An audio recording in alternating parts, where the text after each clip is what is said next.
చిత్తూరు జిల్లా కుప్పం నియోజకవర్గంలో ఉన్న నారా భువనేశ్వరి 4 రోజుల పర్యటనను ప్రారంభించారు. తొలి రోజు శివపురం వద్దనున్న సీఎం నివాసానికి చేరుకున్న ఆమెకు మహిళలు మంగళహారతలతో ఘనంగా స్వాగతం పలికారు. అనంతరం ఆమెను కలిసేందుకు వచ్చిన ప్రజల నుంచి అర్జీలు స్వీకరించి స్థానికులను ఆప్యాయంగా పలకరించారు. మహిళలు పెద్ద ఎత్తున హాజరు కావడంతో కార్యక్రమం ఉత్సాహంగా సాగింది.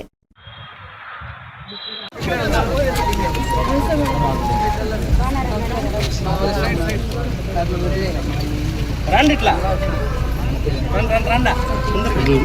నిల్చుకోమ్మా ఇట్లా ఏమ్మా